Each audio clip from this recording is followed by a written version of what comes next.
Good morning, Miss Julie. Let me share a short story of mine and my parents. Please hide my identity. Year 1998, parehong nagtapos sa kolehiyo ang aking mga magulang. Si Mama Accounting at si Papa Engineering course. Bago ang kanilang graduation ay nagkaroon sila ng hindi pagkakaunawaan na nauwi sa hiwalayan. Hindi alam ni Mama na nagdadalang tao siya sa akin noon. Kaya hindi nagkataon na masabi kay Papa. Hindi rin uso ang social media at CP noon kaya wala na talagang communication after their graduation. Nag-focus si Mama sa kanyang trabaho at ang magiging CPA. Ipinanganak ako ng November year 1998, sorry. Naging CPA si Mama. Nag-focus siya sa pagtatrabaho at sa pagpapalaki sa akin. May mga manliligaw, pero may pagkapihikin daw siya. May naging boyfriend naman siya pero hindi rin nagkatuluyan hanggang sa naging single mom forever na lang talaga si Mama. Namuhay naman kaming maayos dahil bilang CPA, malaki rin naman ang sinasahod ni Mama. Kaya napalaki ako ni Mama ng kahit papaano sunod sa layaw, sunod ang mga gusto ko. Nag-aral ako at nagtapos din tulad ni Mama, accounting. Nagkaroon din ng mabait na boyfriend. Hanggang sa nagplano na kaming magpakasal. Pero habang nagpaplano kami sa aming kasal, na-feel ko sa aking sarili na may kulang sa aking pagkatao. Bigla ko naisip ang Ama. Kaya kinausap ko si Mama na kung pwede ibigay sa akin lahat ng info sa aking Ama na pwede ko siyang makontak. Binigay naman ni Mama. Mula noon, nag-search na ako sa social media. Lahat na lang kapangalan ni Papa, message ko na at ang dami sabi ni hindi sila nag-aral sa ganoong school or wala silang kilala ng ganoong babae.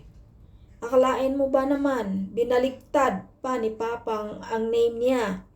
Mabuti na lang naisipan ko rin baliktarin sa pag-search. Doon ko pala siya mahanap. Nag-message ako at sa wakas, yes, siya nga. Hindi ako nagsabi na anak niya ako. Nag-ask lang ako kung pwede kami magkita at mag-usap.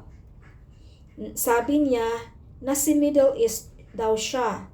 Sabi ko, paano tayo mag-usap bago sa ganitong buwan? Luckily sabi niya, uuwi daw siya ng Pinas 3 months later. Dumating ang 3 buwan at nagkita kami ni Papa. Nung nagkita kami, nagulat siya. Tinitigan ako. Totoo talaga yung eldest daughter look alike sa father. Nagpakilala ako at sinabing anak niya ako. Sabi ko, hinanap kita kasi gusto ko sana ikaw maghahatid sa akin sa aking kasal. Yun lang sinabi ko pero napaiyak si Papa. Masaya daw siya na naisip ko siya sa importanteng ganap ng aking buhay. Nagsorry siya dahil hindi naman daw niya alam na may anak siya. Mayroon din daw siyang isa pang anak na 16 years old. Nagkaroon daw siya ng ka-live-in pero hindi sila kinasal.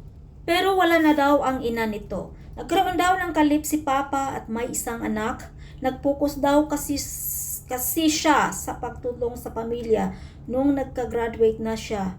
Nagtanong siya about kay Mama kung may asawa na ba ito at ilan anak ni Mama.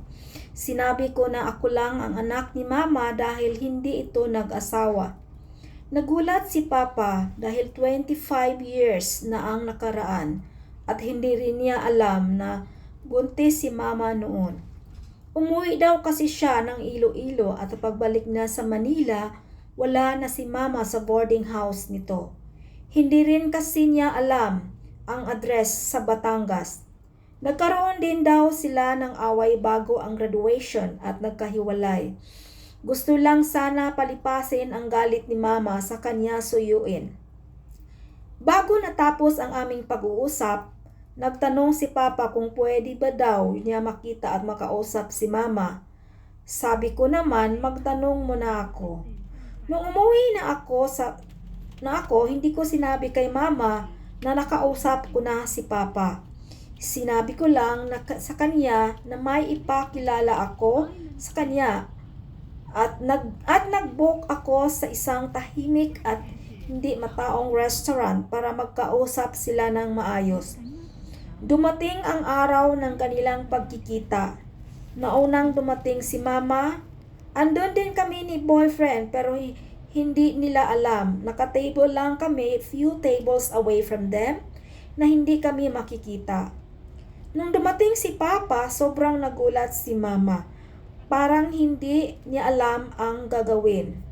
Nung nakita ni Mama si Papa, nagulat siya, palingon-lingon. Parang hindi alam ang gagawin. Kinamayan siya ni Papa. Nag-usap sila at sa tingin ko, kalmado naman silang nag-uusap. Umabot din sila ng 3 oras sa pag-uusap. Gusto ihatid ni Papa si Mama pero sabi ni Mama, nag-drive daw siya, kaya no need na. Pero nagpumilit si Papa ata para makapunta sa house namin. Mukhang marami silang napag-usapan na hindi na ako nagtanong pa. Mula noon, parang napadalas ang pagbisita ni Papa sa house namin. At dinala rin niya sa bahay ang half-sister ko na 16 years old at pinakilala niya sa amin. Masaya kami pareho na nagkakilala kami. Iba pala pag may kapatid ka. Masaya din sister ko na nakilala niya ako. Wala siyang mama, kaya gusto rin niya makilala ang mama ko. Si mama ko naman ay parang lalong naging blooming, parang in love at napadala si Papa sa pagbisita talaga sa bahay namin. Nagbibigay ng flowers at kung ano-ano ay yung mga dinadala sa bahay namin. Nanligaw pala ulit. Si Mama naman, akala mo nagdadalaga, kinikilig. Masaya naman ako para sa kanila dahil wala naman asawa si Papa. Dumating ang araw ng aming kasal at yun nga, kompleto ang aking mga magulang. Sobrang happy ako na nakasama ko si Papa sa araw ng aking kasal. After 2 months na nanliligaw, fast forward, after 2 months na nanliligaw ulit si Papa, sinagot naman ni Mama. Parang bumalik sila sa pagkabataan nila. 1 year later or few months ago, nagpakasal si Mama at Papa sa edad na 46 at 48 years old. At dahil may pamilya na ako, ang youngest sister o half-sister ko na kasama nila sa bahay ngayon. Ayaw na rin bumalik ni Papa sa abroad dahil gusto niyang makasama ng matagal si Mama. Maraming salamat sa pagbabasa sa aking sulat. God bless you all.